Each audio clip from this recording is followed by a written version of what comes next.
Well, hello everybody, this is Timothy Green with Rattle Magazine. Welcome to your Critique of the Week. It's Friday, August 28th. Thanks so much for joining me. Let's see. What do we have here? Let's see, Young Hegelian is here. And I can't remember who that is. So they said they had two poems in the queue, but need a name too, if it's just a handle. Carlisle Phelps is here. Winston Munn. Let's see. Neil Klein is here. Afolabi David. We've got an expat in Canada, Neil Klein. That's cool to see. In Panama. Let's see. Luke Arntz is here. Mary Keating, this week's poet on the Rattlecast, coming up. Excited to hear, to talk to Mary more. I got a bit of a head cold right now, so not the kind of like a sinus kind of thing. So bear with me if I seem a little slow today. Steve Horrell is here. Mary Lisa D. Diminishes. Burmy is here. Sheila O'Hearn from Ontario. Got Brian O'Sullivan in the house. Allison Redding is here. Let's see. Allison's got two in the queue. We'll write that down. I put down Ryan McCarty a couple weeks ago because we didn't quite get to him, and haven't been able to do it since. So we'll see if Ryan shows up. Allison Redding is here. We'll put that name down. Let's see. Who else do we have? I'm trying to see who's mentioning they got poems in here. Let's see. Yeah, we'll put down Carlisle Phelps too. And let's see. Okay. PMB's here. Shape of Soup is here. Rosalind Nard's here. Let's see. And we'll put down Neil Klein too. That's what we'll do. Okay. So those are the people we'll try to get to today. If we can, get to as many as possible. I still haven't seen Ryan McCarty. Alyssa Matthews is here. Tom Barlow, Steve Horrell, Abigail Carlo, Dick Westheimer in the house. Okay, so great crew on hand. As always, what we do is give that workshop experience, talk about the poems, what works, what doesn't, leave as many comments as you can, any thoughts, anything you have, any reactions are incredibly valuable for poets to know how audiences are responding to your work. So leave as many comments in the chat window. YouTube is the main one. It's welcome to be here on YouTube or Facebook and X, but who knows who will see it. So it's really best to be on YouTube. All right, let's dive in and see what we've got. Let's pull up today's poets. And here we go. So we got Critique of the Week. We got new submissions that are active. And we'll go with, let's see. Well, I see Neil Klein is literally the first one, so I didn't even have to put in the name. So let's start with that. Waiting on the Silk to Turn is a poem. No special questions. That's one of the categories. Again, actually, I say if you're new and you would like to participate in the Critique of the Week, have our group look at your poems. All you have to do is go to rattle.com/critique. You'll find it up under content. I finally fixed the issue where you have to use that word page in the middle as a subdirectory. So now it's all hard-coded in there. If you just type in rattle.com/critique, it'll go straight to the right page. Or you can find it up in the content bar. But there you'll find all the details about Critique of the Week and the submission portal. Just submit 2 poems underneath that category in Submittable, and we'll get to you when you can. If you're here, that helps a lot, saying I've got some poems in the queue. Almost always we have people who haven't been on and done it in a while at least, or never, and are here and say they have poems in the queue, and that's who we go to first. So your best bet is to participate and join us here, and then we'll go over the poems while you're sitting here, and that's great. But we do have a long queue and whatever you want to do. So anyway, let's take a look at this poem. It's a very short poem by Neil Klein, and it is Waiting on the Silk to Turn. Neil from Florida sharing this poem. And let's take a look right here. Pasted into the body of Submittable. Waiting on the silk to turn. Farmer Pop runs his rough hand along silk-topped rows. Plump, pregnant corn, premature stalks dance to carve tilted shapes inside a rusty concave box of sky. Radiant lines run neck and neck to frame a silhouette of a barn-red, sun-tortured paint. Lost in husky corn shadows shake on the expectant field as Pop ruminates and waits for screams of birth, for silk to turn. So the first thoughts. So waiting on silk to turn, it's an interesting phrase. It is an entitled. It's intriguing, and I'm wondering what that is. And so it's sort of drawing me into the poem. It's doing a good job of that. But then we end on the same phrase here, which is something that I always advise against doing, unless there's certain cases where what you're introduced first or in the title is completely different. So there's kind of a leap into what you're saying at the end, how you're using the phrase or something. And in that case, it can work to repeat the title at the end, possibly. But in most cases, it just makes it not have as much impact by having a repetition in the poem. And so I tend to, it's just not good in most cases to have the title contained anywhere within the poem, because that just weakens it from the experience of the poem. The title, think of it as the one opportunity to convey something outside of the voice of the poem. So a poem is the music of speech. It's the dance of the breath in my mouth as you orchestrate that for me. And I become you, that whole thing we talk about all the time. And that's the string of what's going on. And sometimes, the title is sort of semi-included in that, because usually we say the title first and we read the title first and go down. But the title is a place where you can be in a different voice without breaking the voice of the poem. And so it's an opportunity to add new information. It's an opportunity to put things in that you don't include in the poem, to put things that are intriguing and interesting. It's a space that you can use. And so thinking of it that way really helps poems, and if you're going to repeat stuff within the poem, it generally just doesn't add as much, and it sort of serves as more of a label. And I think that's what's doing here. It's sort of setting up the poem, but not really adding anything. And so I would try to find a different title. And the title might help us figure out how to relate to the meaning of this poem as well. So let's read it again. Waiting on the silk to turn. Farmer Pop runs his rough hand along silk-topped rows. So to start out, I like that there's a character that's introduced, Farmer Pop, and it's specific in a way that's interesting. You don't hear someone called Farmer Pop very often. So that becomes a character right away, the subject of the poem. And then he runs his hands along silk-topped rows. So we get the sense, we get a feeling of that. We get to experience that a little bit. Plump, pregnant corn, premature. Stalks dance to carve tilted shapes inside a rusty concave box of sky. So plump, pregnant corn, the premature, I'm sort of a little bit puzzled. I'm not sure exactly what that means. I know it's not ready for harvest. But it's sort of it's one of the things where I'd like to maybe extend that and explain a little bit what you mean, because what you want to do is help us understand what this experience of waiting for the silk to turn is. We want to learn in this process. And I think it assumes that we know a good amount of what, how long does it have to wait? How do you know, just by feel? Is he feeling for something that tells him that they're premature? Is it the look of it? How does he know they're premature? How long does he still have to wait? What signs? It's an opportunity for a lot of detail to share and let us in on the experience of being a farmer of this corn. And so let us know as much as you can about it, and we'll eat that up, no pun intended. So let us know more at that point.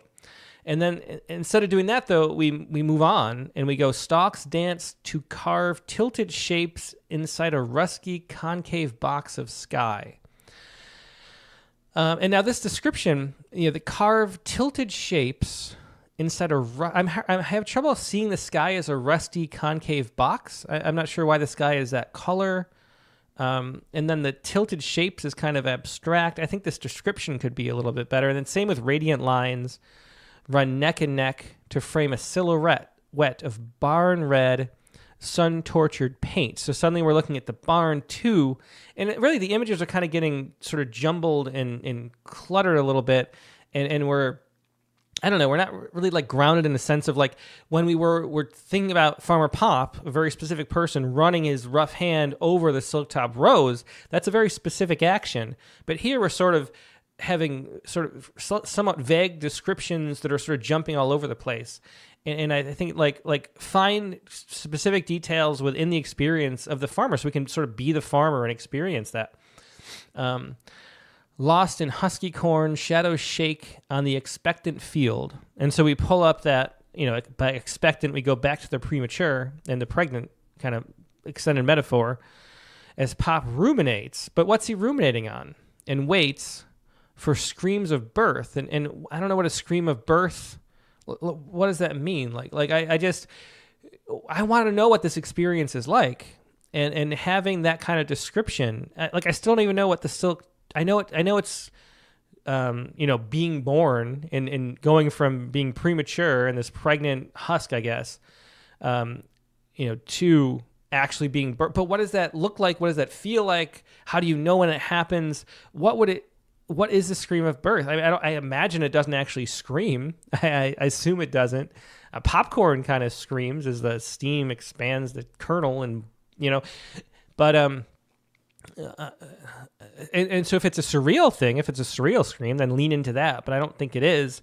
So I'd like to really just know more detail about what's going on in this poem. And it feels like we got a little glimpse into this life of Farmer Pop, but not a really deep glimpse and not a really good explanation of, it's not a poem where like something happened that we really know. Like we sort of set the scene. There's the farmer. He's waiting for the corn to become mature for the harvest, using this as a metaphor for it. But then he's still waiting at the end. Nothing really happens. He's ruminating, but we don't really know on what. Like, is he thinking about the sun and how that affects when the, because I know, I don't know much personally about farming. Dick Westheimer would probably know a lot more about that. And maybe there's comments. I haven't checked the comments yet, but I do know that the grasses and corn is a type of bred grass. The grasses cure in the west coast of the United States at a certain time every year. It depends on how much sun and rain they get, how quick it takes to dry out. Is that what he's ruminating about? Because that affects when the corn's ready. I'm not sure. So let's see more. Just more. But I want more. I want to know what's going on. Young Hegelian says, I feel like there's a very good haiku in here. Rose Leonard says, what I love is the poet taking us to a cornfield in detail, but I want it to be painted even more vividly so I can really see the scene. Yeah, exactly. It's let us see the scene even more, let us know even more, teach us more. Like, think about it as a teaching moment. You know about this, but we don't. Teach us. And then there's a reason why the poem had to be written. Like what compelled you to write about this poem? And that's really the question that every poem has to ask, is like, why did I have to be written? And I still don't know that. Like, what drew you to this poem? What made you think of Farmer Pops? There's something that you, writing this poem, resonated with. That something was like gnawing at you. Something was like confusing you. Something was like sticking in your memory and you're not sure why. There's a reason why you went to this image in this story of Farmer Pop and like tell us, so that we get, like discover that in the process of writing the poem, so we get to go on that journey of discovery too. So those are the two sort of main things for this poem. Danette Burmese says, is he Farmer Pop because he's growing corn for popcorn? It's a great question. Yeah. So, okay, let me see. We got anything else? Yeah, as Winston Munn puts it, the scene is a good choice, but there needs to be a reason for me to care why I'm taken here. Yeah. So anyway, so hopefully that's good advice. As far as, the other poetic elements, I'd say like I didn't have any problem with like the line breaks. It had one of those sort of casual moving through a poem issues, feels to it. And I guess I think we talked about everything that we really could or should talk about at this point with this poem. So more details, and then explore why you were compelled to write the poem. And so that becomes a journey for us too. I'm talking about within the poem. So, okay. Well, hope that helps. Thanks. It was Neil Klein. That was the only poem in this submission. If we have time, we'll go back and see if Neil had another one. I'm not sure. Maybe sometimes people make multiple separate submissions as 2 poems instead of 1. But anyway, thanks for sharing that, Neil. Let's take a look at the next person on this here list was... Let's also go to, I see right here, not too long ago, is Carlisle Phelps, who was on the list. And I'll just click on that and see what we've got here. So Carlisle Phelps is from Arizona. And we have 2 poems, The Greatest Show on Earth and Hide Canoe. And let's see. So little sort of general questions. I would like to know for the first one how I can make it more visually interesting, if you think that's necessary or helpful. And I'm doubting it's as playful as I'm intending. So that's a thought there. For Hide Canoe, it was originally a folk song I was working on. I want to know if it works as a standalone poem as well. Okay, so let's take a look at The Greatest Show on Earth. It is a relatively short poem. And here we go. The Greatest Show on Earth. And let me, 1 second, let me make this a little bigger. Slide this over. You can't see what I'm doing, but I want to make sure I can see the comments as I go, which I put them in the wrong place before. Okay. The Greatest Show on Earth. And again, the poet was Carlisle Phelps from Arizona. The Greatest Show on Earth. The waning moon barks. Step right up as dawn waltzes in like orange bears dancing from ring to ring. It's quite the show under the big top sky, with shining spotlights on a great white elephant cloud balancing on one leg of the Arizona sunrise. Variegated light crouches like torched golden tigers, ready to pounce through the valley's loops, setting them ablaze in buttered popcorn spectacles. Clown car trees empty an impossible number of coos from the morning doves bouncing like acrobats on a trapeze. The sun teases the tightrope of the hills, deliberately teetering for the thrill of it. Seguros and yellow bells gasp in amusement, as the red sandstone peeks through rigid fingers, and the agave leaves lean forward in their dusty seats.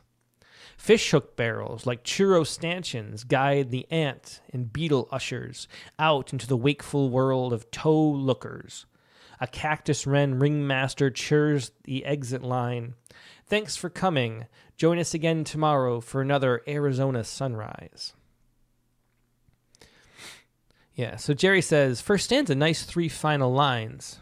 And Ritz Battagliani says, this is a place I would like to visit. Yeah.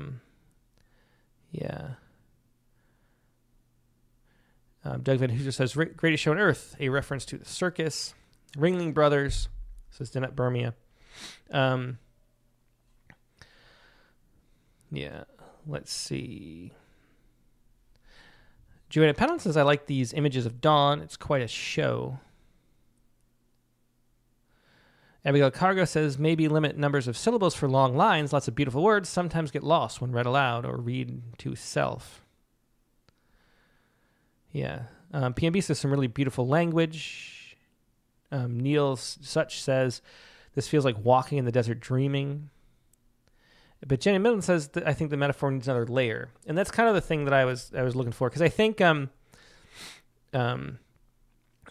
has the same issue, I think, as the last poem we saw did from Neil, in that where this has, though, a lot of explanation, a lot of description, and it's well crafted in that, we're feeling this. There's a metaphor for the Arizona desert as a sunrise, as the sunrise in the Arizona desert as a circus. And there's a lot of great descriptions. But the whole why is this poem being written question, like, it's not enough to describe a sunrise or something. It kind of one metaphor, you have there's the sort of typical hotel painting, where you have some nice landscape, but you don't feel anything really from it. It's sort of a generic feel. it doesn't evoke an emotional response because they don't want that in a hotel. Like you don't want having like stark things that make you remember and think about the painting all the time. They want you to have a sort of a background that you just enjoy the scenery and it looks nice, but you don't really think about it because they don't want that to be the focus. But in poetry, we want the poems to stick. We want them to be memorable. And it's the same thing with art, in a museum, in an art gallery, you want people to go there, look at and then think about it and want to go back and look at it again and think about it more. It's actually, if you think about it, a kind of religious experience. It's like going into a chapel and experiencing a different state of being and a state of awareness. And then you remember it and think about it. You make a pilgrimage to art galleries and you make a pilgrimage to poems. And you want it to be something that triggers an emotional response. That has some kind of different way of looking at the world that makes you think differently, that evokes something. And so when what you're doing is describing something, even if it's in a novel way, which this does, even if it's described well, which it does, there has to be, like we were talking about with the last poem, some kind of drive, something that made you want to write this poem, something that compelled you, your subconscious, to pull this out of you into being so that we could share that transformative process too. And I think that's what, I think it was Jenny Middleton said, needs an extra layer. It needs some compelling reason to be, or else it's just a description like a painting of a sunset in a hotel room. And I think that's where the poem, it's sort of a poem. And that's what we talk about when we talk about a poem needing a turn or a volta or something happening or going somewhere. It has to be more than just describing that scene in an interesting way. It has to have a purpose. It has to have some kind of thing that's shifting as the poem's going on. And that's, I think, what's missing about the poem here, the why of the poem being published or being written. The greatest show on earth. But let's look at it again more closely. We'll talk about the details, and I'll sort of point out where I was thinking, like, oh, maybe we could shift somewhere into some point, and how we didn't. But we'll talk about. Here you go. Tom Barlow says perhaps a title like "How to Chase the Blues." I think that's a great example, and so if we had a title like that made it an extended metaphor for something else, an extra layer. Then we could read the poem through that lens, and then it becomes something more complicated, more sticky, more memorable. As Dick Westheimer said, this is a great phrase, what's at stake for the writer and the reader is the question I always ask when I'm writing, and that's the thing. It just feels like nothing's at stake. It's just a description.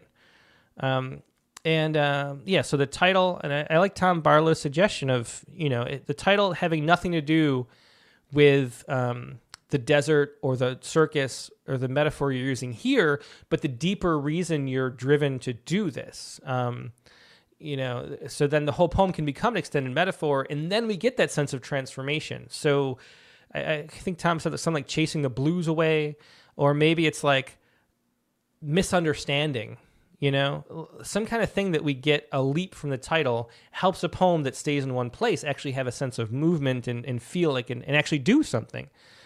Okay, so the greatest show on earth. I think we can all agree at this point that the title could be doing a lot more, unless the poem went somewhere surprising at the end. But let's read line by line because there are a lot of great lines here too. I don't want to overshadow that. The writing on that level is really strong. So the waning moon barks, step right up. I like that. That right off the bat, we get the subject of the moon's there. It's waning. It's personified. It says something. So it's a really, as far as like a landscape image goes, it's a very active landscape, and we're sort of confronting it very quickly. So that's really nice. As dawn waltzes in like orange bears dancing from ring to ring. I like that metaphor too. That's nice. I'm not sure, on one level how accurate it feels to me, because I think, the dawn in my experience and feeling about it like comes very slowly and not like Aflabide said even hallucinating in the desert would be a good title. That's nice. After waking up hungover in the desert or something, having too much peyote, adding to that would make more sense. But the way the morning dawn, it's like you barely realize the light's changing, then you realize the light's changing, but then it's just such a slow, gradual change that bears dancing in doesn't really make literal sense as far as a metaphor goes. But anyway, but they're nice. I like the rhythm of it and the way it's described. So if we could make it make sense, it would be better, I guess you could say. It's quite the show under the big top sky with shining spotlights and a great white elephant cloud. I love the great white elephant cloud balancing on one leg of the Arizona sunrise. That's a nice image. Variegated. I think the word variegated is a little bit too sort of Latinate and long for the register of the poem. It feels a little bit out of place. So that's maybe one word that does. Light crouches like torched golden tigers, ready to pounce through the valley's loops. I like the idea of it crouching like it's going to pounce. Like that, the sense that it will come out, even though it's like, because there's a stillness to the sunrise, I guess is what I'm getting at. And so the crouching, do you see how the crouching is like, it's still, but it's in anticipation of how brutal the day is going to be. You know, that kind of makes sense. More than the bears actually dancing in makes sense for this metaphor. Setting them ablaze in buttered popcorn spectacles, clown cars, and that's nice too. So that's the thing where like buttered popcorn spectacles, they're really nice phrases in this poem. Setting them ablaze in buttered popcorn spectacles, clown car trees empty an impossible number of coups. I like the concept of clown car trees, but maybe the specific kind of tree they are would help, because you don't really think of trees in the desert much. I don't know what, like I guess manzanita or something, but maybe a little more specific would be helpful there. Clown car trees empty an impossible number of coups from the mourning doves bouncing like acrobats on a trapeze. The sun teases the tight ropes of the hills, deliberately teetering for the thrill of it. Seguros and yellow bells gasp in amusement. So nice specificity there with the seguros and yellow bells. The red sandstone peaks are nice too. As the red sandstone peaks through rigid fingers and the agave leaves lean forward in their dusty seats. I love the idea of them and then dusty seats too. That's all. These are very nice descriptions. And at this point, 3 stanzas in about is where I start to say, oh gosh, I hope this is going somewhere, because it sort of feels like it's just describing. And then we continue with the description. Fish hook barrels like churro stanchions guide the ant and beetle ushers into the wakeful world of toe lookers. A cactus wren ringmaster cheers the exit line. Thanks for coming. Join us again tomorrow for another Arizona sunrise. And that's just where the poem ends. Let me do, and I'm sorry for the veterans who've seen me do this 1,000 times, and it might actually, I don't know how many episodes. I think we're at like 800 episodes. I probably pulled this poem up, but it's such a perfect example, and it just helps so much.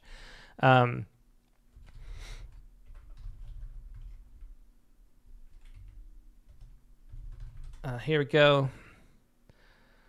And you're going to roll your eyes as I pull this poem again. But lying in a hammock at William Duffy's farm in Pine Island, Minnesota, courtesy of the Poetry Foundation here by James Wright. Just read it. It's a short poem, and it just shows you so much. Watch how this poem is the other poem, except this has a turn, and it shows, it finds the reason, it discovers the reason it was compelled to be written with the last line. And that's the difference, I mean, it's more tight. It's, a classic poem, and it was more novel at the time, and etc. But watch how if we just ended without the last line, it would be the same sort of structure of poem. Okay, lying in a hammock at William Duffy's farm in Pine Island, Minnesota. Over my head, I see the bronze butterfly asleep on the black trunk, blowing like a leaf in green shadow. Down the ravine behind the empty house, the cowbells follow one another into the distance of the afternoon, in the distances of the afternoon. To my right, in a field of sunlight between 2 pines, the droppings of last year's horses blaze up into golden stones. I lean back as the evening darkens and comes on. A chicken hawk floats over, looking for home. And if the poem ended there, it would be the same structure as this, which describes. It's through an extended metaphor in this case, but it's a description of the scene. And then what makes this poem anthologized and memorable and something that people respond to and have react to is this last line. A chicken hawk floats over looking for home. I have wasted my life. And that I have wasted my life is such a simple statement, but turns and everything that came before has meaning because of that statement. And the meaning is ambiguous and complicated and makes us think about a lot of things. Like, what does he mean? Which way does he go? Has he wasted his life by lying in the hammock too much or by lying in the hammock not enough? We don't know. And so there's an intrigue and there's a mystery, but there's a purpose, there's a self-discovery. Like, I'm lying here describing what's going on, and what does this mean to me is the last line. And what this poem is missing is, what did that mean to me? We have the description, and we sit there and end. And so that's what we're missing. So why did this poem happen? And shift. We talk about. There's a lot of ways you can think about it, but it's like changing dimensions. It's like suddenly adding a new layer. Like if you're walking around. I love that book. Is it Lewis Carroll? Did Lewis Carroll write Flatland? Or am I imagining that? I don't know. I got the head cold. But I loved Flatland when I was a kid. Edwin Abbott. Yeah. Why did I think it was Lewis Carroll? I guess they're just common in what they were talking about, working on. Anyway, so Flatland is Edwin Abbott's book about this world in which everybody's living on a two-dimensional surface. And so occasionally they see like a circle that expands and then contracts, and they have no idea that it's a ball moving through their plane of existence, And so you can think of the poem as like a two-dimensional surface where something is going on, and for McDuffie's farm, he's lying in the hammock. That's the two-dimensional surface of it. Then something else pops through and adds a third dimension. And that's what we mean by a turn or a leap.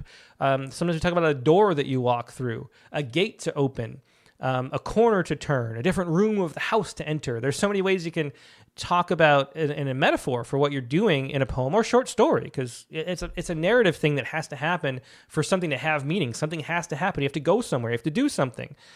That's why, as much as I love like Grapes of Wrath, those chapters where he just describes every other chapter of like just describing, it just mean nothing, and I skip them every time I read that book. It's like something has to happen, and so the characters, the subject, or whatever have to go to a new space. They have to pop through from the flatland into a third dimension or something like that. And so that's what we're missing in this poem. Okay, let me look at the other comments. Yeah, Tim says math is not a strength of most poets. Sorry about that.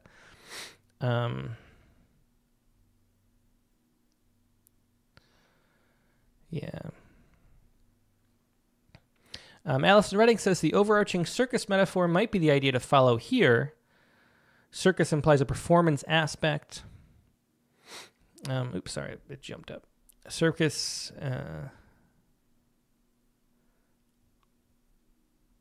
Sorry, where'd it go? Oh, circus implies a performance aspect, an audience, rather than the natural existing for itself without a human observer. That's a great point. Yeah, so who's watching the circus? That might be the leaping off to a different perspective, a different sense of space. Jenny Milton says the last line, the speech of a ringmaster implies a new day,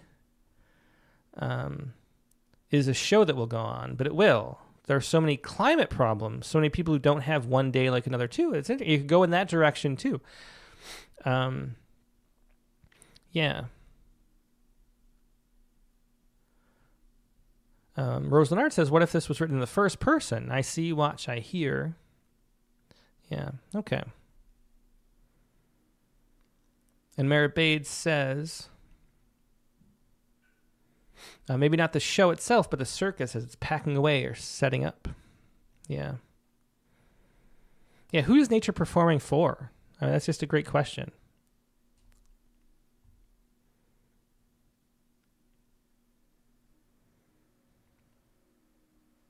Rebecca Foley says, I feel you could also argue that too aggressive a volta is shock value without enough meaning. You could fake it but we connect on the level of our experience and, what it means to be human and stuff. And we can feel when things have value. We're sort of meaning detectors is one of the things we do because we're meaning makers. I mean, that's what we see patterns. We're pattern recognitions. We make meaning, our sense of meaning, out of the patterns that we recognize.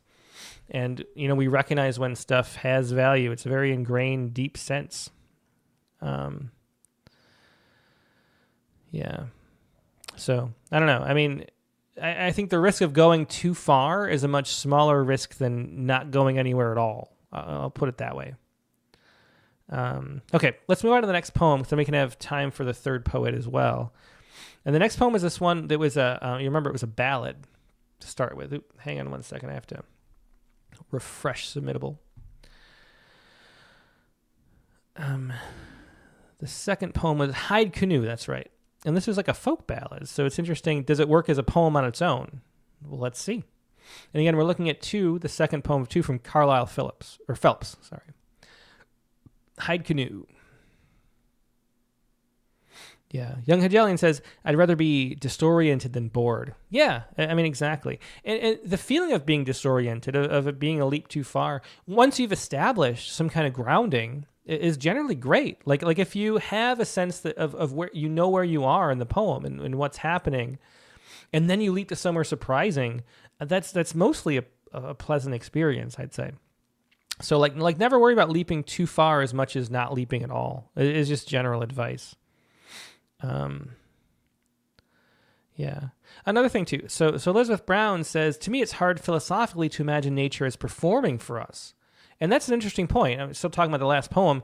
Like maybe that's the concept to explore and the place to find some kind of discovery in is like, is it fair to think of it as, and why do you think of it that way? It's a really interesting question and the kind of thing that's worth exploring. Okay. Well, anyway, let's do Hide Canoe. And let me have some throat coat tea. Okay. Hide Canoe. Across the top edges of our hide canoe, we're stitched together with a leather cord. Handcrafted from the hunt for adaptability, knowing we'll face the rapids' misty uncertainty. Taut skin stretched over a wood frame, used to navigate rocky, shallow waters. Our collisions drum like the meter of an old spiritual, rhythmically tapping down the stream through the inlet. Tanned and weathered, we set off from the shore. Past the basin, we drag the stern to the lip of the glade, trading the crafty water moccasin for the simple honeybee. In fertile soil, we'll plant our hide canoe to make a sturdy teepee. We trudge with grit in our dry mouths foam. Tally-ho, steady on, we're almost home.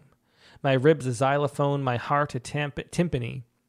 We're digging the trenches for a firm footing, rooting our foundation like a baby sequoia tree. They grow up so fast when you have a place to let them be. Finally, we sit, picking bones like crippled creek. Well, a dinner scent billows from the smoke vent.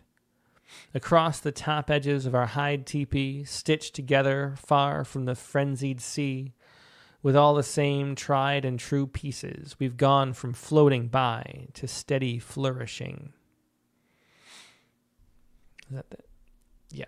Okay, so Hide Canoe. So again, I think very similar in that there are interesting details throughout. I love some of the details quite a bit.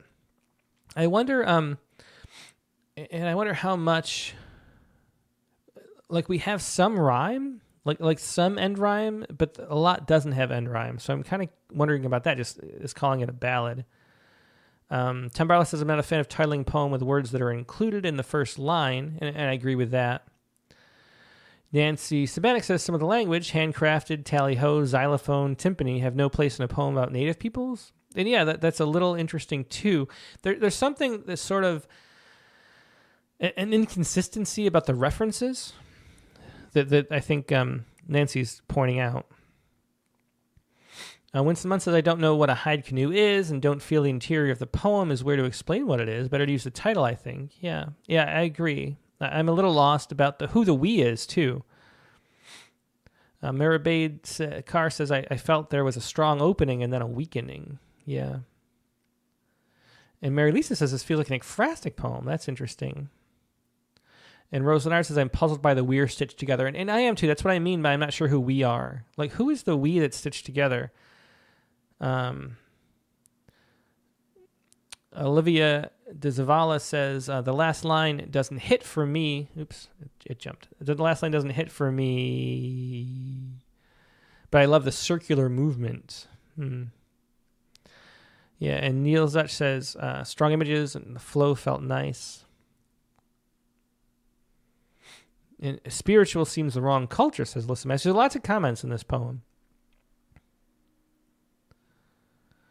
Yeah.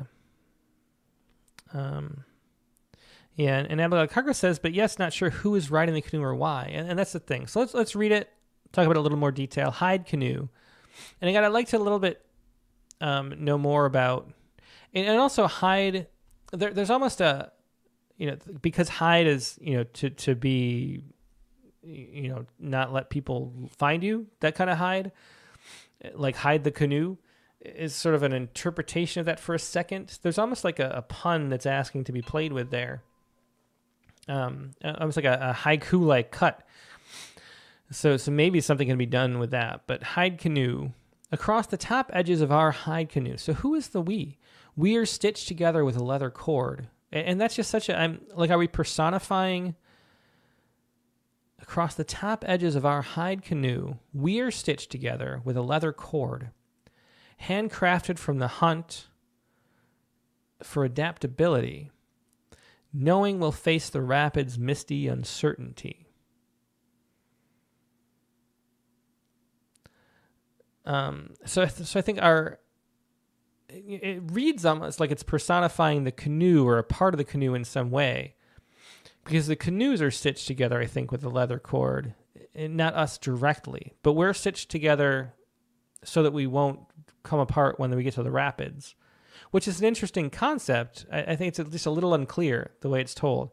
Taut skin stretched over a wood frame. And so I'm still like wondering who the we is, and it's not clear. I think like our taut skin is stretched over the wood frame. It gets a little bit odd there. Used to navigate rocky, shallow waters. Our collisions drum like the meter of an old spiritual. Dennet Burmy says lots of missed chances to take this to another level. Yeah, but I think that is the overarching from both these poems. It has that surface, that first layer, and then leaping into something more is what's missing for both of these. Why are these being written? Like, what did you learn in the process? Why were you compelled to do it? That's a question that just hang and never really get resolved. We get interesting scenes, a nice circular motion, good descriptions. There's some sort of oddities in this one to clean up, but just overall, like, what is the impact? Like, what happened in this?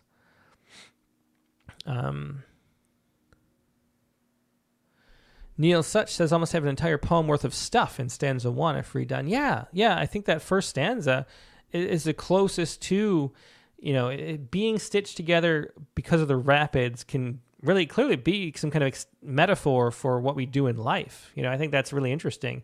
But then it kind of moves on. Taut skin stretched over wood frame, used to navigate rocky, shallow waters. Our collisions drum like the meter of an old spiritual, rhythmically tapping down the stream through the inlet. Tanned and weathered, set off from the shore, past the basin, we drag the stern to the lip of the glade. Trading the crafty water moccasin for the simple honeybee. I think crafty and simple, using those adjectives, is sort of make it a weakish line as far as poetry goes. And one of the things, adjectives just aren't as sticky in our brains. They're just sort of clumped on labels, and I think it might be an English thing, actually.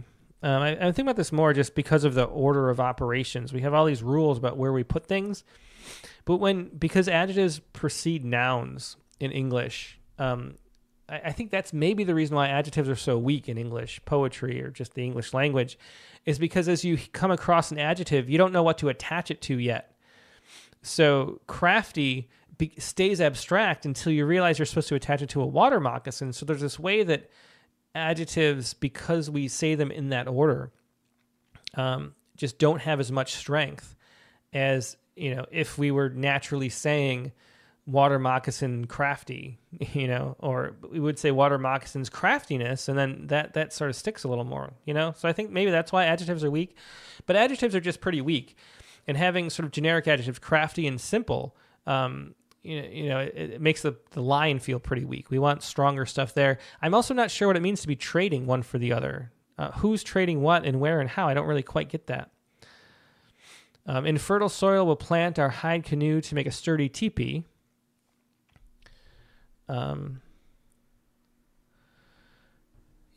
Perry says, I like the possibility of the canoe being repurposed as a home. Chaz Trumpet says, is it about the canoe or the people paddling the canoe? Need to add clarity even if done metaphorically. Yeah. Beautiful detailed description, says Joanna Pendleton, but too surface and literal leaves me wanting more depth and meaning. Yeah, exactly. And there's a hint of that, like here with the, having to stitch ourselves together to face uncertainty. I think that's something deeper that could be coming out of this poem.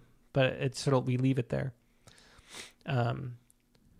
Let's see. We trudge with grit, and our dry mouths foam. Tally ho, steady on. We're almost home. And that's what I was talking about. There's some places where there's a rhyme in some place, but it's usually not. We have like B and TP. There are a few of those. Anyway, we're digging the trenches for a firm footing, rooting our foundation like a baby sequoia tree. To me, I don't know if this is a small, maybe it's a personal thing, but sequoias are like up in the mountains usually, right? It's hard to imagine them somewhere you'd also use a hide canoe. Maybe I'm just wrong about that. But finally we sit, rooting for our foundation like a baby sequoia tree. They grow up so fast when you have a place to let them be. This line feels, and that's one of the things too, where I was saying about the rhyme, timpani or whatever you say in footing have no rhyme, no connection at all. But then the next here we have tree and let them be. And with a number of syllables, or you can just hear the extra syllables in this line, it makes it feel like you were sort of cramming it in to get the rhyme to work. And yet we just let rhymes go in other places. So the rhyme is a little confusing in here. PMB says, this is a good point. I think better described than I was saying even as I went on my tangent about adjectives. But water moccasin is already scary and honey is already wholesome. They don't need adjectives. They invoke adjectives. Yeah, it's really well put and better said than me. Jenny Middleton says, hide canoe is repeated many times. I understand that it's important, but is there a need to keep repeating this phrase? And I wonder too, anytime I see in a poem things repeated, I wonder about the ghazal form or other forms where there's repetition intentionally, a villanelle or something like that.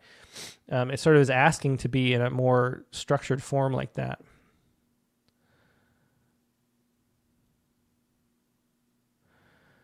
Olivia de Zavala says, giant sequoias grow in the Sierra Nevada of California, especially in places like Sequoia National Park and Kings Canyon. These forests are interlaced with creeks and rivers. I don't think they have the kind of, I've been there many times, and I don't think there are rivers that are big enough or creeks that are big enough to canoe in. That's what I meant. There are creeks and streams all over the place. But I don't, let's see. But she says, Tokapa Creek, Coway River, Hume Lake, and others. Okay, well, I'll take your word for it.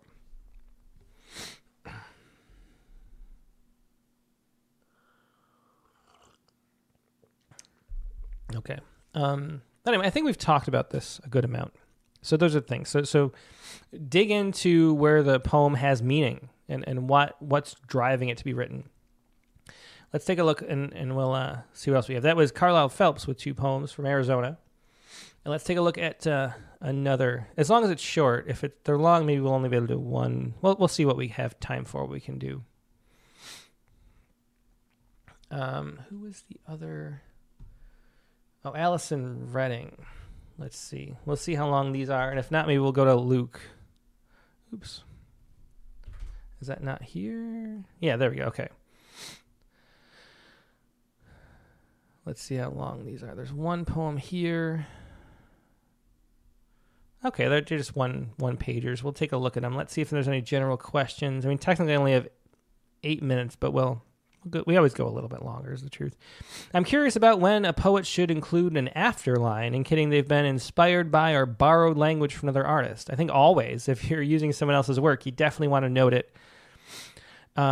In We the Haunted Sea Ghost Staring Back, I took inspiration from several writers, including Audre Lorde, Natasha Trethewey, and Toni Morrison. Should this poem credit those writers? Perhaps just Lorde and Morrison, whose words I directly use in the poem. If you use someone's words in a poem, definitely credit them. Say after, not just after Audre Lorde and Toni Morrison, but after where they came from, too. One of the problems, and this is a thing that Katie's sort of realized and brought up much more than me, and I sort of let it go too often. I didn't realize how much of a problem it is. But if you can say a poem's after Natasha Trethewey, and then it turns out the poem is just sort of a mad-libbed version of Natasha Trethewey's poem, and if you don't notice the reference as an editor, you don't know how much is original to the poet and how much is just using, just rewriting the poem that someone already wrote. Like, you have to be able to find the source poems to actually appreciate how much is being used and how much is actually the poem. It's a way, it feels duplicitous. It feels like you're hiding, and that's not a good feeling for somebody who discovers that. So definitely cite your sources and let us know where the stuff came from so we can look and compare. And, editors should want to know that. I've been too lax about it myself over the years, I think. But readers should want to know that too, because if we find out, we're really let down and it feels like fraud almost. So cite your sources, cite the actual poems they come from. That should be best practice in poetry. And mixing and combining, collaging, as long as you cite your sources and let us know what the references are so we can figure it out, that's great. There's ways you can recombine and make things interesting, but make sure you don't hide the facts so we can't actually figure out what you're doing, because that's a real problem. Okay, so let's take a look. Oh, and is there more? Where's the poem? Yeah. Trethewey's poem Repentance inspired the use of the caesura. Okay. So that's my spiel about after poems.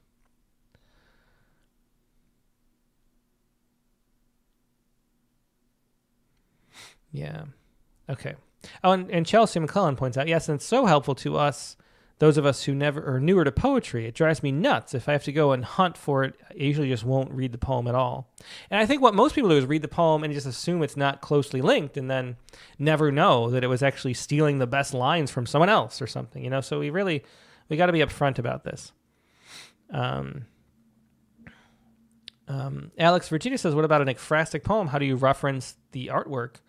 After after Van Gogh's Self-Portrait No. 9 or whatever, after just name the painting,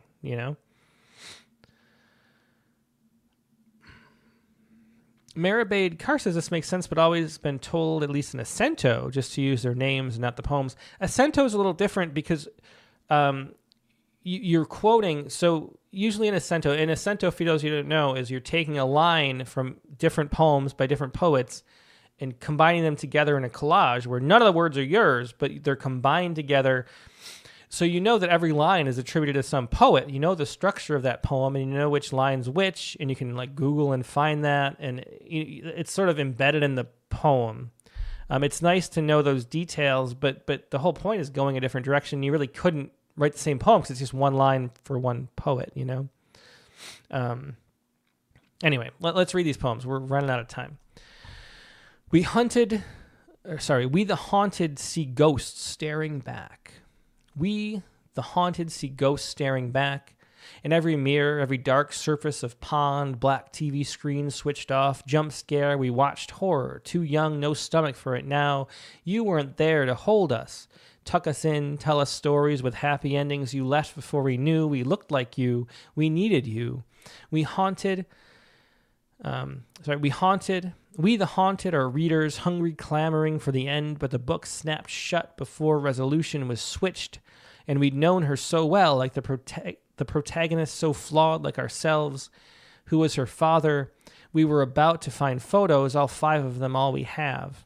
We, the haunted, have always known a nameless absence. The sentences of our lives lack punctuation, only question marks in the margins where things should end. They merely drop off like a fissure or a sinkhole. We get lost in there, a place full of mirrors, never refracting. 6 words, I will never meet my father. For those of us fatherless, I invite you here. Come sit with me on the front porch of my heart, where I keep a light always on for the unknowable questions which flicker at the edges like fragile winged creatures in the night. If my father knew me, would he like me? Would I like him? So that is the poem. Abigail Carger says, I know the poem Pilgrimage. Yeah, that's what was mentioned. Let me pull that up and just see how much... Oops. Let me see how much. Here we go. This is from poets.org. We'll see how much comes in from that poem. I don't think we'll read the whole thing. Maybe we'll compare. Here. Courtesy of poets.org. Pilgrimage. Vicksburg, Mississippi. Here the Mississippi carved its mud dark path, the graveyard for skeletons of sunken riverboats. Here the river changed its course, turning away from the city as one turns, forgetting from the past the abandoned bluffs. I'm sure we want to read this whole poem. You get sort of the feel of it from that. Okay. Oh, it's repentance. Oops, sorry. Yeah, I thought, never mind, not pilgrimage. Let me do another one. Tasha Trethaway. Read. I was wondering. Okay, repentance. Let's try this again. Repentance. Here we go. This makes more sense. This is from The New Yorker. Oh, my window is closing. Uh-oh. I'm not allowed to look at it here. Okay. Well, I saw briefly before my window closed what, maybe it's somewhere else. No, this one's talking about it. It has the same structure and feel to it. Let me see if anybody else bootlegged the poem. No. Okay. Well, anyway, there are strong similarities in the structure.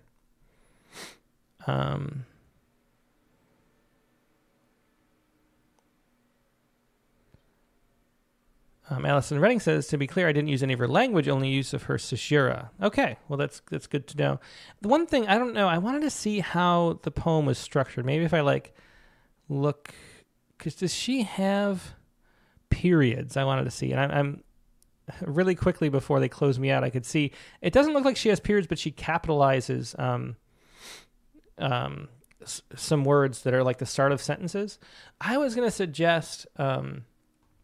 for this, because I find we have this sort of run-on sentence structure where there's no punctuation, and then we get to a period, and we're almost like, I don't know what to do with it. Like why have a period here, but not I don't know, there are other places where there should have been. And so it really stands out, and I don't understand why we don't just drop the period altogether and let the thing be a whole string and let us sort of find our way through it ourselves. Yeah.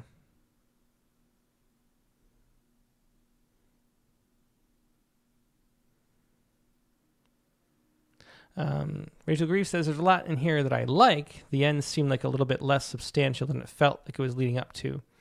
That was sort of my impression too. I was really absorbed in the poem early on, especially the first few lines. We, the haunted, see ghosts staring back. I think it's a good title. It's interesting. It sets up a lot of things. And then I really love the specificity and the way we're entering the poem here. In every mirror, every dark surface of pond, black TV screen, switched off jump scare, we watched horror, too young, no stomach for it now. See, this is like fragmentary lists, though, and there could be punctuation. And the fact that we don't, it feels fine to me, but then it makes it confusing that we have it later. For it now, you weren't there to hold us, tuck us in, tell us stories with happy endings. You left before we knew. We looked like you. We needed you. See, so here I would just let it keep rolling. We, the haunted, our readers, because it becomes a refrain too. And I think there's a nice rhythm to it. So I would just let that go. And I'm engaged up at this point. Like, I want to know more about I love the idea of, every mirror, every dark surface of pond and black TV screen, like you're there but not there. It's really cool. I like that ghostingness of being ghosted by a family member. We, the haunted, are readers hungry, clamoring for the end, but the book snapped shut before resolution was reached, and we'd known her so well, the protagonist so flawed like ourselves. This part, I think it's a little bit abstract, the book. I like the metaphor for the book, but I think the hungry, clamoring, we are readers hungry, clamoring, it's a little too much. Maybe it's only just that we don't need both these words. We are readers clamoring for the end, but the book snapped shut before resolution was reached, and we'd known her so well. I love that shift there too. That's really nice. We shift to the voice of the readers who are left off. You don't get to see the ending. We'd known her so well, the protagonist so flawed like ourselves, who was her father. We were about to find photos, 5 of them, all we have. So I think it's very compelling up to this point. Again, I would drop the period and just let it keep rolling as a refrain embedded in here in the structure with the Shishiras. We, the haunted, have always known a nameless absence. The sentences of our lives lack punctuation. And again, I think it's one of the reasons why I don't want to have punctuation in the poem is because this lacks punctuation here. Only question marks in the margins where things should end. They merely drop off like a fissure or a sinkhole. We get lost in there, a place full of mirrors. So we're repeating mirrors here. The fissure, the sinkhole, we don't know where things should end. They merely drop off. This section isn't as strong. There's a specificity and an interestedness to the black TV screen and the surface of a pond. Those things are sort of more tangible than the fissures and the sinkhole. So if we could make this a little more concrete, it would stay as strong as it was at the beginning. And then mirrors is repeating what we already talked about before. And so this section isn't as strong as what was above, but it's still interesting. I still like the rhythm, but I'm just, it's not as strong. I think you could make this more interesting and just use the beginning as an example of how to do that because it was working better before. I will never meet my father. Sorry, they're refracting 6 words. I will never meet my father. For those of us fatherless, I invite you here. Come sit with me on the front porch of my heart. I love the phrase front porch of my heart. The I will never meet my father is maybe a little too direct. I think we get it's almost like we don't, to me, I think we got that already. I think we got that from the feeling, and maybe not that it's specifically a father, but that it's a parent who's missing, and it tends to be fathers. So I don't know if you need it that direct. I think it might be more strong just to stay, because it breaks that rhythm of the voice up, and you even break it both in italics and have that line indented, and that sort of cuts off the flow, and it tells us something that we kind of already know. And so I would probably drop that and just keep rolling again. I think my main thing in this poem is keep rolling. Don't hesitate to let it just flow and not have to stop it anywhere. For those of us fatherless, I invite you here. Come sit with me on the front porch of my heart where I keep a light on always for the unknowable questions which flicker at the edges like fragile winged creatures in the night.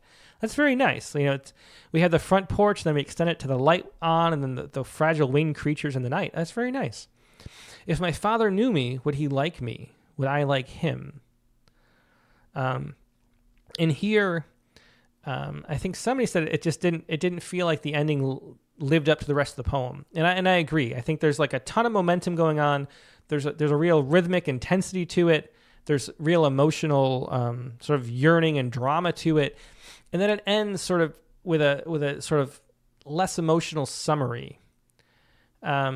And I think the poem is halfway through. I think it just wants to keep going. And there's more to say here. I don't know if it's to extend this metaphor even farther. It's to go somewhere different. I think you can push farther into image and symbolic language and get the poem going more, because it feels like it's like a false ending. And I just like the poem to keep going. And I think there's more to mine here. And maybe this can be, the question, if my father knew me, would he like me? And would I like him?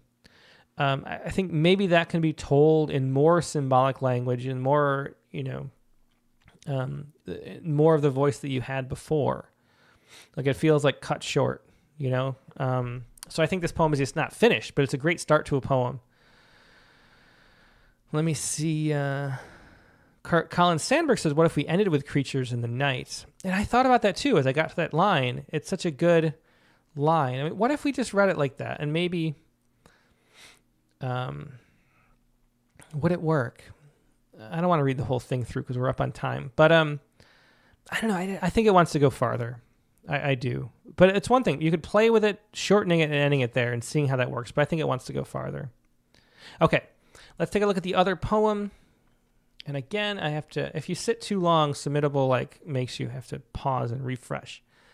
Now, there's probably saved server bandwidth or something, so you can't really blame them. I want it to all be fast. This looks like maybe is this a form of some kind or not? I don't know. I hate the days. Again, we're looking at poems by Allison Redding from Massachusetts. And here's I Hate the Days. Let's see. I hate the days that follow sleepless nights. My bleary eyes see nothing good in this world. Lids like thirsting seedlings wilting for want, limp for lack of. Today I won't be myself, but instead an imposter, one so close she just might pass but look again. This one is dull and witless, insomnia self-diagnosed because last time I went to the doctor, she walked in, looked around and asked, am I in the right room?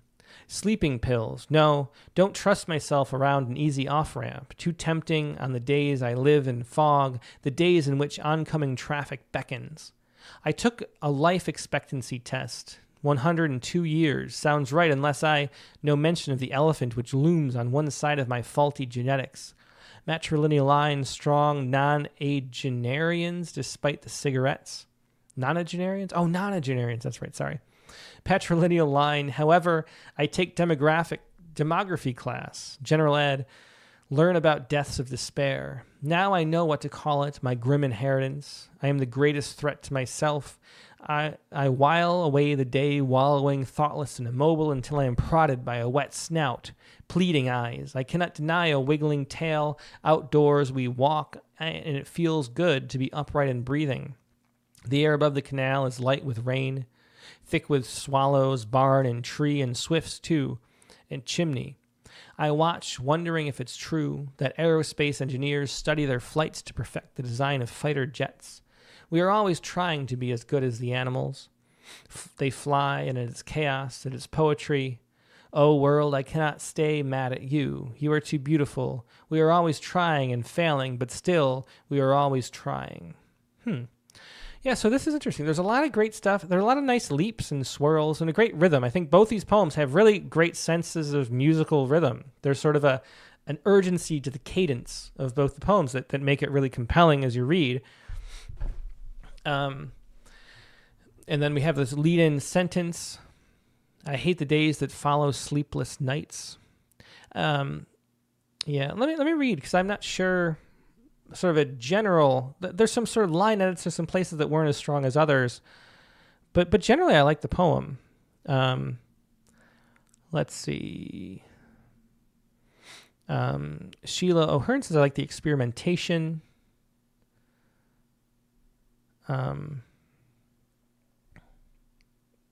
Let's see. Joanna Pennon says, love the metaphor, easy off-ramp.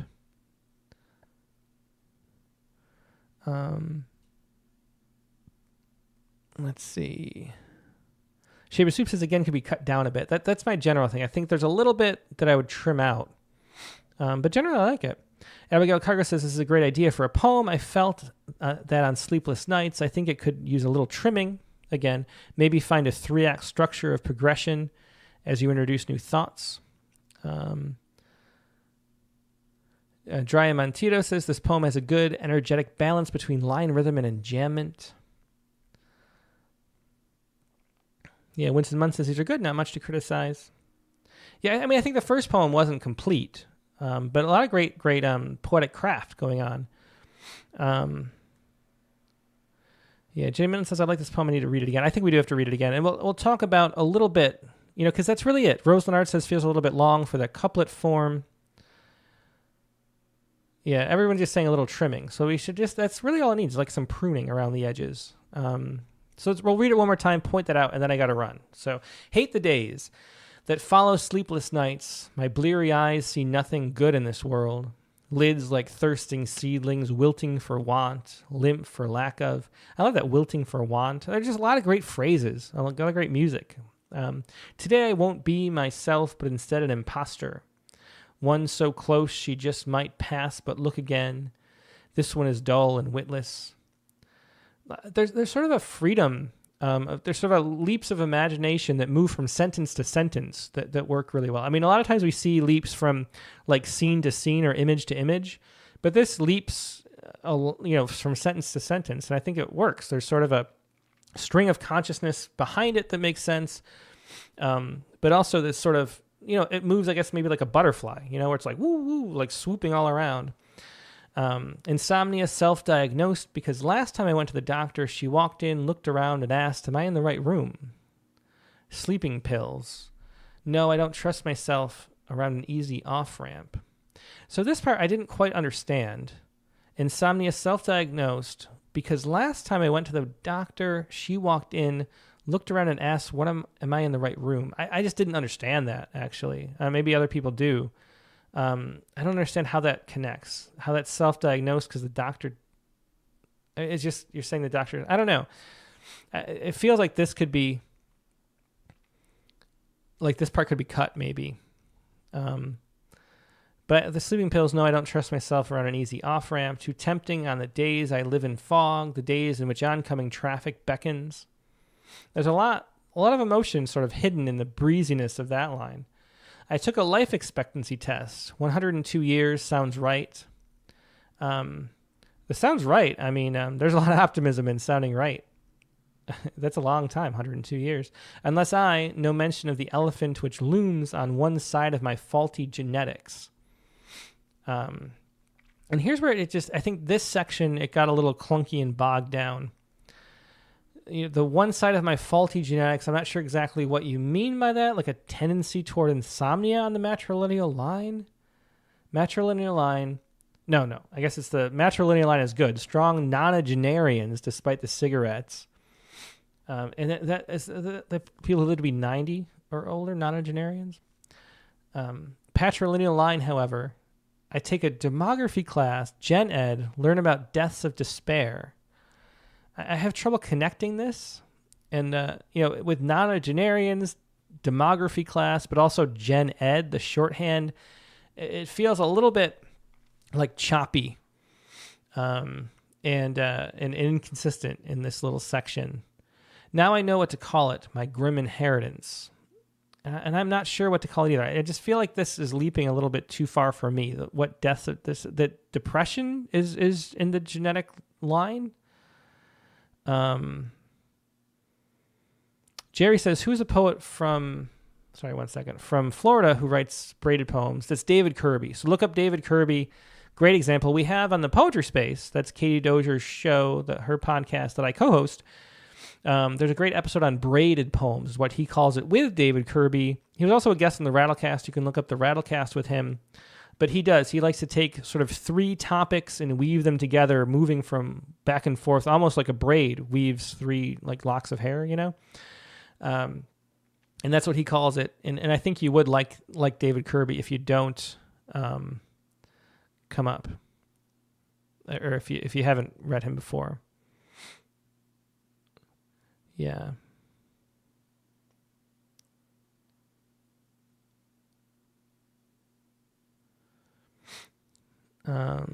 Anyway, but this part seems a little bit more raw and choppy. I'm the greatest threat to myself, and I do so. The suicidal ideations skirted around a bit, says PMB, acknowledges that it's being skirted around. Yeah, exactly. I like that aspect of it. That's the oncoming traffic earlier above too. Let's see. I while away the days wallowing, thoughtless and immobile until I am prodded by a wet snout, pleading eyes. I think just I don't know, maybe that's something that can be cut down a little bit, the pleading eyes. I cannot deny a wagging tail. Outdoors we walk, and it feels good to be upright and breathing. I like that. The air above the canal is light with rain. I like that. Again, there's a shift there. I think that works really well. I mean, the freedom to shift around is really nice. We go from like being prodded I while away the day and then I'm prodded, but suddenly we're outdoors actually itself, and then there's a change in tone a little bit. The air of the canal is light with rain. Like suddenly we're there, we didn't have to say, and now we're by the canal, and it's like, we're just there, and it works. Thick with swallows, barn and tree, and swifts too, chimney. I watch, wondering if it's true that aerospace engineers study their flights to perfect the design of fighter jets. We are always trying to be as good as the animals. So I like that. They fly, and it is chaos, it is poetry. Oh world, I cannot stay mad at you. You are too beautiful. We are always trying and failing, but still, we are always trying. And one of the things I wonder about is maybe cutting this down and ending here, maybe? I don't know. Yeah, Mary Lisa says, I love it when the dog comes in. Yeah. Rose Leonard says, I think the detail of the types of different swallows and swifts feels a bit too much. That's what my first impression was, but I actually liked it the second time I read it. Thick with swallows, barn and tree, and swifts too, chimney. There's sort of a way that it almost like the words act like an ellipses, like it almost trails off, that I actually enjoyed it.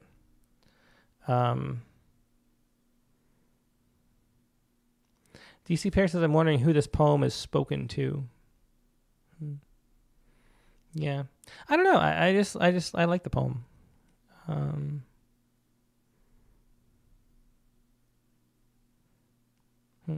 Yeah, I'm not sure if I have anything else to say, but I kind of enjoy it. I'd trim it a little bit, but otherwise it's pretty good.